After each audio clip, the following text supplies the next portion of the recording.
저희 7월도 계속해서 그냥 수련회 이어서 교회에 관련된 설교를 하려고 합니다. 아마 8월 전까지 아마 교회에 관한 설교를 좀 하려고 하는데, 여러분, 제가 이 수련회 바로 전주일에 이 설교를 하면서 이런 얘기를 했습니다. 2020년도와 그리고 지금 현재 2023년도의 이 기준으로 좀 조사를 비교해 봤을 때 이 한국 교회에 관한 이 신뢰도가 굉장히 떨어졌고, 종교 호감도도 이 다른 타 종교에 비해 불교나 천주교에 의해 반 이상이 낮은 수치를 좀 보게 되었고, 종교 이미지도 불교도 좋은 거, 천주교도 좋은 거, 그런데 기독교만 이기적이고 배타적이고 세속적이고 이런 부정적인 이미지를 이 사람들이 많이 갖는다. 그래서 많이 이 한국교회 이미지가 많이 추락했고 많이 떨어졌다, 이런 이야기를 했습니다. 사실 그리고 저희가 더군다나 그 2020년부터 지금까지 사실 이 코로나 기간이잖아요. 이 코로나 시대를 지나가면서 이 교회에 관한 부정적인 인식들이 우리 안에는 사실 너무나 많이 늘어났습니다. 이 교회에 나가서 예배를 드려야 되냐, 예배를 드리지 말아야 되냐, 이것부터 시작해가지고 여러 가지 이 교회를 가고 이런 거에 대한 어려움을 엄청나게 많이 겪었어요. 그래서 여러분들도 아마 그것을 직접 피부로 경험하시고 또 예배도 중단되고 이런 것들을 여러분들 경험해 보셨을 겁니다. 그러니까 기존에 가지고 있던 이미지 플러스 이 코로나까지 사실 겹치면서 이 한국교회 이미지가, 사실 이 교회라는 곳, 이런 이미지가 굉장히 많이 실추되었고, 세상 속에 이 이기적이고 이 배타적이고 뭔가 이런 세속적인 이런 모습만 남게 되는 이 교회의 이미지들을 볼 수 있다라고 하는 것입니다. 그런데 우리는 이제 이 코로나 시대를 어쨌든 지나가면서 여전히 한국교회가 그렇게 남아 있을 수 없고, 그러면 어쨌든 이 세상 속에서 이 공동체로 존재하는 그리스도로 우리는 이 세상에 존재해야 되는데, 좀 구체적인 모습으로 우리는 어떻게 나아가야 할까? 우리가 정말 교회를 다니고 우리가 교회라고 이야기한다면 이 세상 속에 도대체 우리는 어떻게 나아가야 할까? 그렇게 추락하고 있는 이 이미지를 가지고 그것을 계속해서 가지고 있을 게 아니라 전환시켜야 되는데, 도대체 우리는 어떤 모습으로 나아가야 할까? 우리는 고민해 볼 수 있다라고 하는 것입니다. 그런데 이것에 대한 분명히 아마 여러 가지 대답이 저는 있을 수 있다고 생각하지만, 저는 오늘은 이렇게 이야기하고 싶습니다. 공감의 교회가 되라고 말이죠. 어떤 교회냐면 공감의 교회가 되라고 이야기하는 것입니다. 근데 여러분, 이 공감의 교회라는 게 제가 만들어낸 건 아니고, 이 서울신대의 그 연구교수로 계신 이 박영범 박사님께서 이 공감의 신학이라는 것을 통해 이 이야기하는 교회가 이 공감의 교회입니다. 그러니까 어렵고 힘들고 이 교회 이미지가 이 바닥까지 이 낮아진 이 시점에 교회는 이 세상을 향해서 어떻게 나아가야 한다고 이야기하냐면 공감함으로써, 그들과 함께 공감함으로써 이 공감의 교회로 우리는 이 세상 속으로 나아가야 한다라고 하는 것입니다. 그래서 저는 이 박영범 교수님께서 쓴 이 코로나 시대와 공감의 교회라는 책을 좀 참고해서 여러분들과 말씀을 좀 나누려고 하는데, 그러면 우리는 이 공감의 교회라고 하니까 이 공감이 무엇인가 우리는 생각해 볼 수 있습니다. 공감이 무엇일까? 제가 전문적인 공감에 대한 이런 것도 잘 모르지만, 적어도 이 책에서 말하고 있는 공감은 심플합니다. 뭐라고 이야기하냐면 가까이 가서 그들과 함께 걷는 것입니다. 공감이 뭐라고요? 가까이 가서 그들과 함께 걷는 것. 여기서도 사실 공감을 이것을 기준으로 바탕으로 조금 더 초과해서 이야기하는 것들도 있지만, 가장 심플한 이 공감의 정의, 이 책에서 가장 기본으로 이야기하는 것이 가까이 가서 그들과 함께 걷는 것. 이것이 무엇이라고요? 공감이라고 이야기한다라는 것입니다. 근데 여러분, 공감이라는 단어를 이 영어로 보면 심파티라는 단어를 사용한대요. 그런데 이 책에서는 그 심파티라는 단어보다 이 컴패션이라는 단어를 사용합니다. 근데 이 컴패션이라는 말 우리 잘 알고 있죠?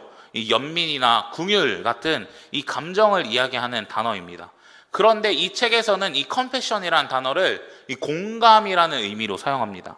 그래서 심피티가 가지고 있는 이 의미보다 더 포괄적으로 그리고 적극적으로 사용하는 용어가 컴패션이기 때문에, 그리고 컴패션은 사람의 마음의 그 처지가 이해가 되고 공감이 되고 그들과 함께 하려고 하고 그것에서만 그치는 것이 아니라 그 사람을 무언가 행동하고 무언가 베풀어주는 이 액션이 있는 모습이기 때문에 이 책에서의 말하는 공감은 단순히 그랬구나 여기서 멈추는 것이 아니라 행동하는 것까지 이야기를 한다라고 하는 것이죠. 그래서 단순한 공감이라는 말보다 이 confession이라는 말을 사용한다라고 하는 것입니다. 제가 오늘 이 설교 제목을 그 무한상사에 나오는 이 박명수가 정준하랑 이렇게 손을 잡고 그랬구나 이 하는 요거를 사용했습니다. 그런데 이 그랬구나라고 하는 말이 우리가 잘 알고 있다시피 이 공감하는 말이라고 이야기하잖아요. 아, 그랬구나라고 말이죠. 근데 이 그랬구나, 네가 너무 힘들었구나 이렇게 우리는 이 표현을 통해 공감의 말을 사용합니다. 그런데 이게 공감의 말을 했다고 해서 끝이 아니라고 하는 거예요. 여기서도 이 박명수가 계속 그랬구나 하면서 그런 말은 공감의 말, 겉으로 보기에 공감의 말을 하지만 정말 말로만 공감하고 있는 모습을 우리는 볼 수 있잖아요. 그리고 여기서 정말 웃긴 포인트가 그냥 공감의 말만 하기 때문에 이 꽁트가 재밌었던 것 아니겠습니까?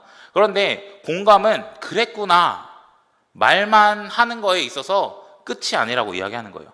아까 공감이 이런 거라고 이야기했습니다. 가까이 가서 그들과 함께 걷는 것이라고 이야기했는데 여러분 이 단어의 정의가 이 공감이라는 정의가 단순히 정적이고 무언가 가만히 있는 모습이라고 생각하십니까? 아니에요. 뭐라고 이야기하냐면 가까이 가서 행동하는 거죠. 그들과 함께 걷는 것, 행동하는 것을 이야기합니다. 그러니까 그들에게 가서 그들과 함께 걸으면서 그들에게 필요를 채워줄 수 있고 그들에게 행동하는 게 공감이라고 이야기하는 거예요. 그게 이 책에서 말하는 공감이라고 하는 것이고 이 책에서 말하는 컴패션이라고 하는 것입니다. 그랬구나에서 멈추는 것이 아니라 그랬구나 하면서 그 사람의 마음과 처지가 이해가 되고 내 마음에 불붙는 것 같은 그 마음이 나에게 찾아오고 나아가 그들과 함께 걸어주고 그들의 필요를 채워줄 수 있는 그것이 행동할 수 있는 것이 공감이라고 하는 거예요. 그리고 위로가 필요한 자에게 그래서 위로를, 뭔가 먹을 것이 필요한 자에게는 먹을 것을, 그리고 치유가 필요한 자에게는 치유를, 물질이 필요한 자에게는 물질을 내어줄 수 있는 것이 공감이라고 이야기한다라고 하는 것이죠. 그리고 우리는 이 세상 속에서 이런 공감의 모습으로 세상으로 나아가야 한다라고 이야기합니다. 그런데 여러분, 이 공감을 실천하신 분이 계세요. 이 공감을 우리보다 먼저 앞서서 실천하는 분, 이 공감의 모델이 되는 분이 계십니다. 저희 요한복음 1장 14절 말씀인데요. 같이 한번 말씀 한번 읽어보도록 하겠습니다. 시작. 말씀이 육신이 되어 우리 가운데 거하심에 우리가 그의 영광을 보니 아버지의 독생자의 영광이요 은혜와 진리가 충만하더라. 아멘. 여러분, 말씀이 육신이 되어 우리 가운데 거했다고 이야기합니다. 여러분, 우리는 이 말씀의 존재를 너무나 잘 알고 있죠. 이 태초부터 계시고 창조에도 관여하시며 하나님 그 자체이신 분이 말씀입니다. 그러니까 이 말씀은 결국 누구예요? 하나님입니다. 그런데 이 하나님이 지금 어떻게 했다고 이야기했죠? 말씀이 육신이 되어 우리 가운데 거했다고 합니다. 그러니까 그 말씀이신 그 하나님 그분이 육신을 입고 이 인간의 몸을 입고 이 땅에 오셨다라고 하는 거예요. 그래서 이 성육신의 사건이 공감의 사건이라고 이야기하는 것입니다. 그리고 예수님이 행하신 그 공감의 사건을 통해 우리를 공감해 주시고 우리에게 행동하시고 우리에게 은혜를 베풀어 주신다라고 하는 거죠. 이게 핵심이에요. 성육신이 핵심입니다. 그런데 말씀이 육신이 되신 이유는 그분이 그렇게까지 하지 않으면 우리가 구원받을 수 없기 때문에 예수님은 우리를 불쌍히 여기시고 공감하시고 인간의 몸을 입고 이 땅에 오셨다라고 하는 거예요. 죄 때문에 무너지고 망가지고 썩어서 부패하는 우리를 구원하기 위해선 이분이 오실 수밖에 없었다라고 하는 것입니다. 여러분, 나 스스로 구원할 수 없다는 거 너무나 잘 알고 계시죠? 우리는 죄 가운데 있지만 나 스스로 구원할 수 없어서 외부에서 나를 구해줄 사람이 필요합니다. 그런데 이 세상 그 누구도 죄가 없는 사람이 없어요. 그래서 날 구원해 줄 수 있는 그 사람이 나에겐 필요하다라는 것입니다. 그런데 그분이 누구냐면 신이신 분, 하나님이신 그분이 인간이 되셔서 나에게 공감의 사건, 나에게 도움이 되신다라고 하는 거예요. 하나님이 인간이 되신 그 사건입니다. 여러분, 인간에게 가까이 오셨고 인간과 함께 걸으셨다라고 하는 거예요. 다시 한번 이야기하겠습니다. 예수님이, 하나님이 인간의 몸을 입고 오셔서 우리에게 가까이 찾아오셨고 우리에게 하나님 앞에 나아갈 수 있는 그 은혜를 허락하셨다라고 하는 것입니다. 그래서 그 공감의 사건으로 말미암아 우리에게는 우리 은혜가 찾아오게 되었다라고 하는 거예요. 결국에 우리를 불쌍히 여기시고 우리를 안타깝게 여기시는 것, 그곳에서 이 땅에 찾아오셨고 은혜를 베풀어 주신다라고 하는 것입니다. 여러분, 예수님은 그랬구나 해서 끝이 아니라 예수 그리스도의 성육신으로 말미암아 우리에게 무엇을 해주셨냐면 십자가의 은혜를 베풀어 주셨다라고 하는 거예요. 그게 이 공감의 절정이라고 하는 것입니다. 그래서 오늘 본문 히브리서 2장 14절 말씀은 그것을 이야기하고 있어요. 말씀해 보면 이렇게 되어 있습니다. 자녀들은 혈과 육에 속하였다라고 이야기하죠. 근데 여기서 말하는 그도는 예수님을 말하는 건데 예수님도 결국에 또한 같은 모양으로 이 혈과 육을 지닌 모습으로 이 땅에 오셨다라고 하는 것입니다. 그러니까 하나님이 인간의 몸을 입고 왔다라고 하는 거죠. 그러니까 공감했어요. 우리를 불쌍히 여기시고 그리고 아까 그 공감의 정의처럼 인간에게 가까이 오셨고 인간과 함께 하셨다라는 것입니다. 그런데 단순히 함께함, 단순히 우리에게 찾아오심, 거기서 그치는 것이 아니라 어떻게까지 하시냐면 죽음을 통하여, 여러분, 그분의 죽음을 통하여 우리에게 은혜를 베풀어 주신다라고 하는 거예요. 그분이 죽기까지 하면서 십자가에 매달리시는 그 사건을 행동하신다라고 하는 것입니다.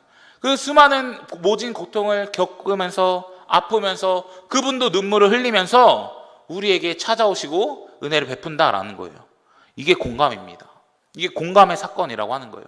그래서 우리에게 어떤 결과가 나타나냐면 14절, 15절 이 후반절부터 보시면 죽음을 통하여 죽음의 세력을 잡은 자 곧 마귀를 멸하시며 또 죽기를 무서워함으로 한평생 매어 종노릇하는 모든 자들을 놓아주게 한다라고 하는 것입니다.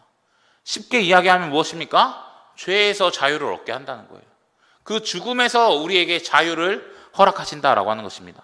죽음의 세력을 잡은 자, 마귀를 멸하시고 죽음을 죽이시며 죄 때문에 죽을 수밖에 없고 죄 한평생 종노릇하는 저와 여러분을 놓아주려고 한다라는 거예요. 죄에서 자유하게 하신다라는 것입니다. 죄에서 해방시킨다라고 하는 거예요. 이게 그분이 우리에게 공감하셨기 때문에 일어난 사건이라고 이야기하는 것입니다. 그래서 17절에는 이렇게도 이야기하죠. 그러므로 그가 범사의 형제들과 같이 되심이 마땅하도다.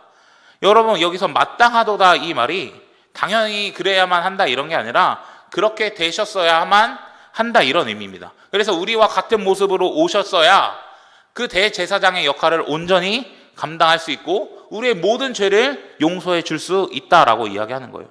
우리를 죄에서 구원하기 위해 이 육신을 입고 완벽한 인간이 되셔야 했고 거기서 그치는 것이 아니라 완벽한 인간에서 그치는 것이 아니라 이 십자가 앞에 나아가는 그 은혜를 우리에게 허락한다라고 하는 것입니다. 여러분, 그래서 18절은 이렇게 이야기합니다. 저희 18절 말씀 같이 한번 읽어볼까요? 시작. 그가 시험을 받아 고난을 당하셨은즉 시험 받는 자들을 능히 도우실 수 있느니라. 아멘. 여러분, 예수님은 인간으로서 고난 당하셨습니다. 마귀에게 시험도 당하고 죄의 유혹도 있었을 것이고 하나님의 뜻을 거절하고 싶었을 때도 있을 것입니다. 그런데 그분은 인간으로서 여러 가지 고난을 참 많이 당하셨어요. 그러니까 그분은 우리의 마음을 알고 있다라고 하는 거예요. 우리의 마음의 어려움을 너무나 잘 알고 있다는 것입니다. 그분이 몸소 체험하고 몸소 느꼈기 때문에 시험을 이기는 것이 쉬운 게 아니라는 것을, 여러분, 우리에게 찾아오는 유혹을 이겨나가는 것이 쉬운 게 아니라는 것을, 하나님의 뜻대로 살아가야 하는데 하나님의 뜻대로 살아가는 것이 쉽지 않다라는 것을 그분은 다 아신다라는 거예요.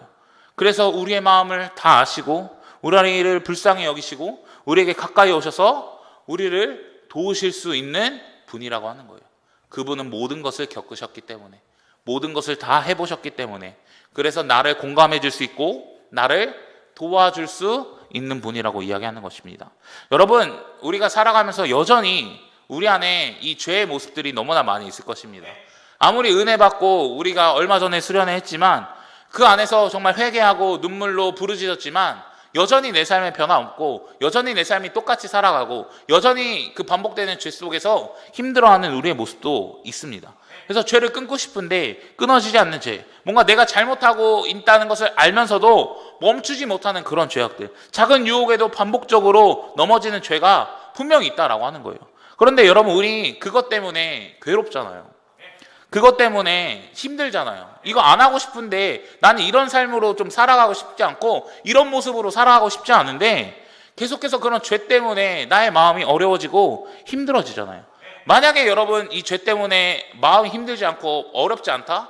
이것은 굉장히 더욱더 심각한 문제라고 하는 것이죠. 아마 우리는 죄 때문에 힘들고 괴롭고 아플 수밖에 없을 것입니다.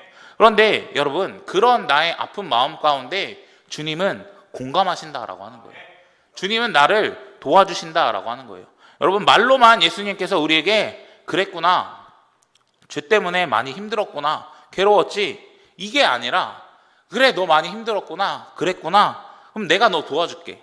내가 널 위해서 십자가에 죽었단다. 넌 이미 자유한 사람이야. 넌 이미 해방된 사람이야. 그걸 믿어, 그걸 의지해 라고 하면서 우리에게 은혜를 베풀어 주신다라고 하는 거예요. 그래서 우리의 연약함을 도우시는 그분의 은혜를 우리가 경험할 수 있다라고 하는 것입니다. 이것이 예수님의 공감의 사건이라고 하는 거예요. 사랑하는 청년 여러분, 여러분들이 예수님의 이 공감을 경험하시고 또 체험하시고 죄에서 자유하게 되는 그 은혜를 여러분들 누리셨으면 좋겠습니다. 그리고 예수님은 지금도 여러분들을 공감하고 계시고 지금도 여러분들을 도와주길 원한다는 것을 여러분 꼭 기억하셨으면 좋겠습니다. 그런데 여러분, 예수님은 단순히 이 죄의 영역에서만 우리를 공감하시는 게 아니에요. 하나님이 인간이 되셨다라는 것은 여러분 100% 인간이 되었다라는 것입니다. 인간이 느낀 이 죄에 관련된 내용뿐만 아니라 인간이 느낄 수 있는 모든 고통, 모든 괴로움은 사실 다 겪었다라고 하는 거예요. 뭐 기본적인 배고픔, 졸림, 피곤함, 이런 것까지 다 겪으면서, 그리고 십자가의 모진 고통, 정신적인 거, 그리고 사람들의 수근거림, 이야기들, 모진 고통과 어려움을 다 겪었다라고 하는 거예요. 예수님이 우리보다 한 발 앞서서 그 모든 괴로움, 그분의 인생을 사시면서 그 모든 어려움을 다 겪었다라고 하는 거예요. 그렇다면 이런 우리의 인간적인 문제, 그리고 인간적인 아픔과 이 괴로움의 문제에도 예수님은 우리를 공감하시고 우리를 위로하시고 우리를 도와주신다라고 하는 거예요. 그러면 그분은 우리가 그런 문제를 가지고 나아갔을 때 우리에게 이렇게 말씀하시죠. 뭐 물질 때문에 내가 어렵다면 너 물질 때문에 너무 힘들었구나. 사람과의 관계 때문에 너무 힘들었구나. 미래를 준비하고 걱정되고 염려하는 그 모든 문제 가운데 힘들었구나 라고 우리를 공감해 주시고 위로해 주시고, 그리고 내 삶에 개입하시는 그 예수님을 바라볼 수 있다라고 하는 거예요. 사랑하는 청년 여러분, 예수님이 우리의 모든 상황에 공감하신다는 것을 여러분들 믿음으로 고백하셨으면 좋겠습니다. 그분은 멀리서만 계시는 분이 아니라 인간에게 가까이 오셔서 인간과 함께 걸으시며 인간의 아픔에 공감하신다라고 하는 거예요. 그럼 여러분들의 모든 상황도 공감하신다는 것입니다. 그리고 그 공감을 여러분들이 느끼고 경험하고 체험했으면 좋겠어요. 여러분, 공감하신다는 것은 위로하고 이런 것에만 그치는 것이 아니라고 지금 반복해서 이야기 드리고 있습니다. 그 공감의 사건은 결국 우리를 위해서 행동하는 적극적인 행동의 모습을 가지고 있다라는 거예요. 결국 예수님께서 우리의 삶에 개입하시고 위로하시고 도움을 주시는 그 은혜를 누렸으면 좋겠습니다. 여러분, 우리가 너무나 잘 알고 있다시피 이 교회의 머리는 예수님이십니다. 에베소서나 골로새서나 고린도전서나 다 교회의 머리를 예수 그리스도라고 이야기합니다. 그리고 우리는 그분의 지체라고 이야기하죠. 그럼 교회의 머리 되시고 교회의 대표이시고 교회의 원동력이 되신 그 예수 그리스도가 공감하셨다면 그의 몸인, 그리고 그의 지체인 교회는 어떻게 행동해야겠습니까? 공감해야 한다는 것입니다.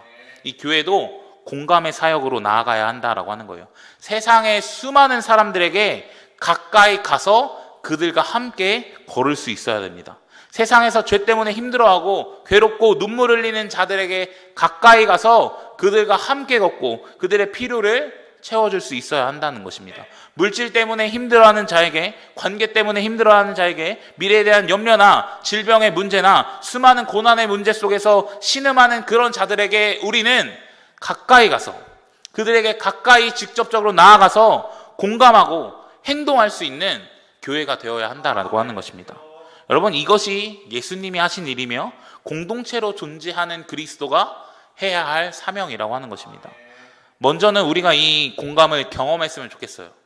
사실 교회는 우리가 먼저 사랑을 경험하지 않으면 타인에게 사랑을 베풀 수 없고, 내가 복음이 없다면 타인에게 복음을 전할 수 없는 것이 없듯이, 내가 예수님의 그 공감의 사건을 누리지 못한다면 타인을 전적으로 100% 공감할 수 없다라고 하는 것입니다.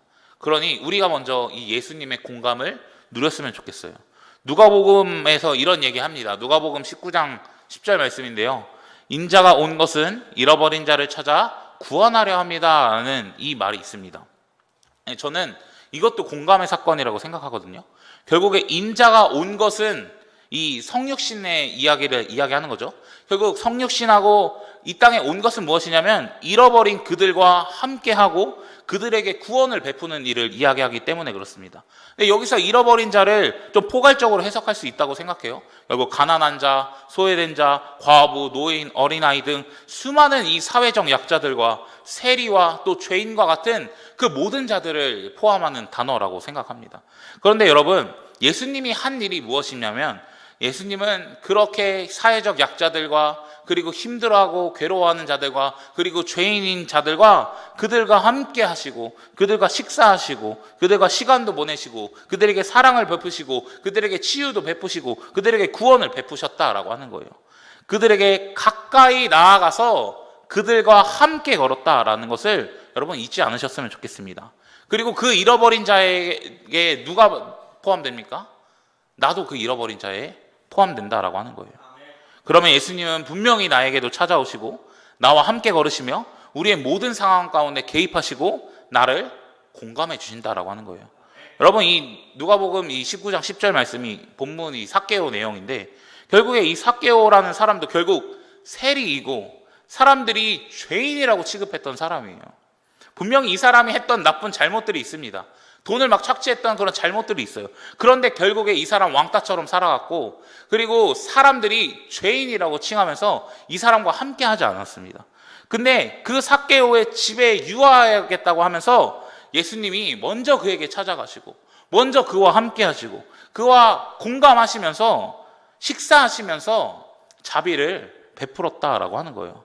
구원을 베풀었다고 하는 것입니다.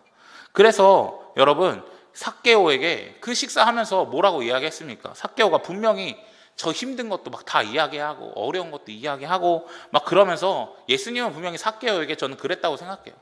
그랬구나, 삭개오야. 너 참 많이 힘들었구나. 분명히 너가 잘못한 것도 있겠지만 사람들이 널 죄인의 시선으로 바라보고 널 정말 나쁜 놈이라고 바라보고 세상에서 정말 접촉하지도 않으려고, 그리고 너의 모든 가족도 부정하다고 다 이야기하는데 삭개오야, 너 참 힘들었겠구나. 그리고 그에게 공감하시고 그들에게 구원을 베푸신다라고 하는 거죠. 그러니까 삭개오도 어떻게 합니까? 이제는 다 모든 것들을 팔아서 다시 한번 그들에게 베풀어 주는 거잖아요. 다시 한번 공감의 사건이 또 그 삭개오라는 사람을 통해 일어나게 된다라고 하는 거예요. 사랑하는 청년 여러분, 오늘 여러분들 이 하나님의 음성, 예수님의 음성을 들었으면 좋겠습니다. 예수님이 여러분들의 상황에 공감하십니다. 그랬구나. 너 참 많이 힘들었고 참 많이 어려웠구나 라고 우리에게 공감의 말을 해주십니다. 말에서 그치는 것이 아니라 그분은 우리의 삶 가운데 행동하시고 개입하십니다. 사랑하는 청년 여러분, 우리가 이 예수님의 공감을 충분히 누리고 그 안에서 위로도 얻고 세임도 얻으시고 그분의 개입하심과 그리고 그분의 기적도 경험하시면서 이 공감의 은혜를 누리셨으면 좋겠습니다. 그리고 이 예수님의 공감을 여러분이 경험하셨다면 이제는 세상에 나아가 공감의 교회로 살아갈 수 있기를 바랍니다. 공감으로 세상에 나아가 많은 영혼들과 여러분 함께 걸으셨으면 좋겠습니다.